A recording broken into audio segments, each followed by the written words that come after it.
Welcome to SupportDesk. In this guide I'm going to walk through a practical SQL Server blocking investigation from start to finish. This is aimed at application support analysts, technical support engineers and BI or reporting specialists who need to diagnose live incidents without guessing. The example uses a simple orders table, but the method is the same when the issue is a real application screen hanging, a report not returning, or a batch job queue building up. We will reproduce the issue, identify the blocking chain, inspect the lead blocker, check the logs, choose a safe resolution, and finish with a root cause summary.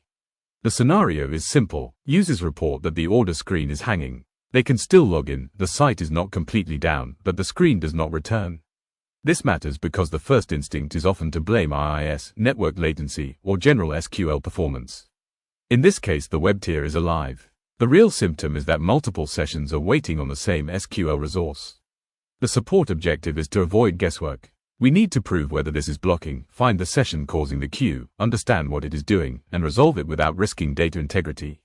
For the demonstration, I use a database called SupportDesk_blocking lab and a table called DBO, orders. The row we care about is order ID 1001.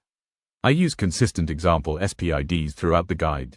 Session 58 is the lead blocker. Session 72 is a blocked read. Session 73 is a blocked update. In your environment, the SPID numbers will be different, but the pattern is the same. The key thing is to follow the chain logically. Who is waiting, who are they waiting behind, and who is at the top of the chain. In session 58 we begin a transaction, update order ID 1001, and deliberately leave the transaction open. The update itself succeeds. The important detail is that the transaction is not committed or rolled back. Because the transaction remains open, SQL Server keeps the relevant locks in place.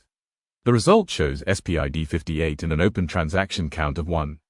In production, this might happen because a code path does not close a transaction properly, an error handler fails to roll back, or a manual support script is left running in SSMS. Now sessions 72 and 73 try to work with the same row. Session 72 runs a select against order ID 1001. Under the default read committed isolation level, that read may wait behind the open transaction. Session 73 tries to update the same row and also waits. From the application side, users do not see SQL lock wait on screen. They see a page that spins, a timeout, or a queue that stops moving. This is why the support analyst needs SQL evidence rather than relying only on the front-end symptom.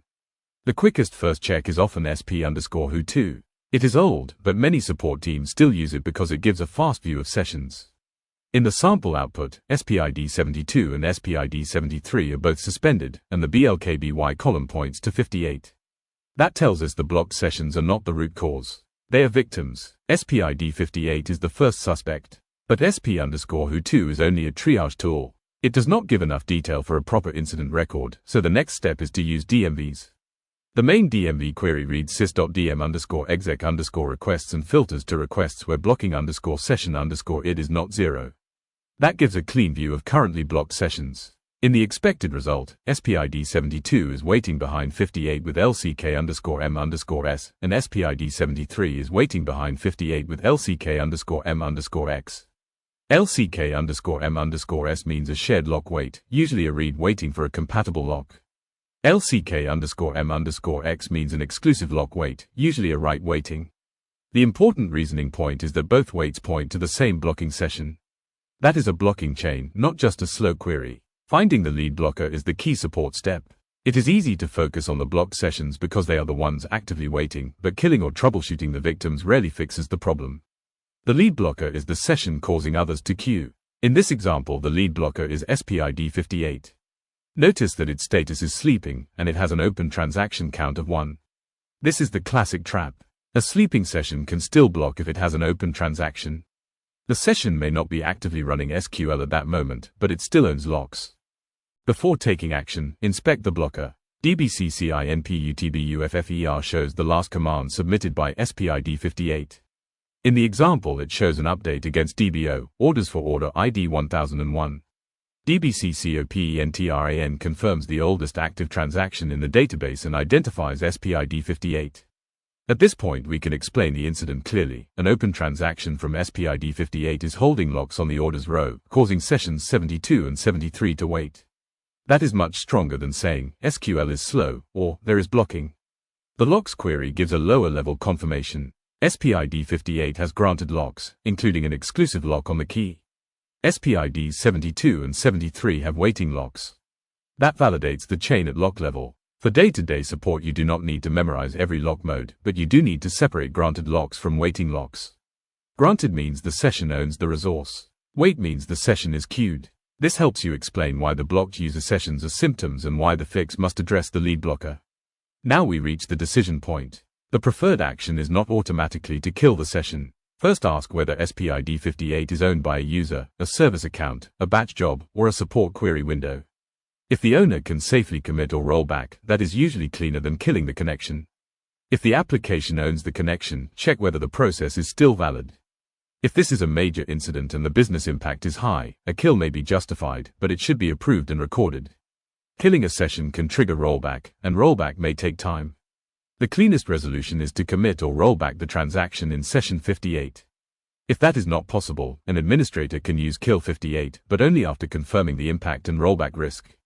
If kill is used, monitor progress with kill 58 WITHSTATUSONLY. After the transaction is cleared, rerun the blocking query. The expected result is no rows returned. That is a good success signal because there are no longer sessions waiting behind a blocker. At the application layer, the order screen or queue should start responding again. A useful RCA does not stop at SQL blocking occurred. It states what happened, why it happened, what object was affected, why users were impacted, and what will prevent recurrence. In this example, the order screen hung because sessions 72 and 73 waited behind SPID 58. SPID 58 held an exclusive lock on DBO, orders for order ID 1001. The lock remained because a transaction was left open after an update. The recurrence actions include short transactions, reliable error handling, monitoring, and reviewing the code or support process that left the transaction open. Prevention sits across database, application, and support operations. On the database side, keep transactions short, index lookup paths properly, and capture blocking over time. On the application side, use reliable try-catch handling, rollback on failure, avoid user interaction while a transaction is open, and log enough context to connect application events to SQL sessions. On the support side, keep a simple runbook, triage with SP_who2 if useful, confirm with DMVs, preserve evidence before the fix, and document the RCA. The aim is not only to fix the current incident, but to make the next one easier to diagnose. This is the type of update I would use with a customer or incident manager. It is calm and evidence-based.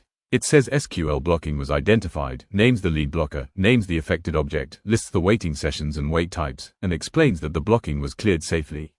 It also gives next actions, review why the transaction remained open, confirm whether it was application code or manual activity, and add monitoring to detect this earlier. This tone is important because it gives confidence without overpromising or blaming a team before the cause is fully proven. The final takeaways are straightforward. Blocking is normal in SQL Server, prolonged blocking is the incident. Always identify the lead blocker before acting. Remember that a sleeping SPID can still block if it has an open transaction.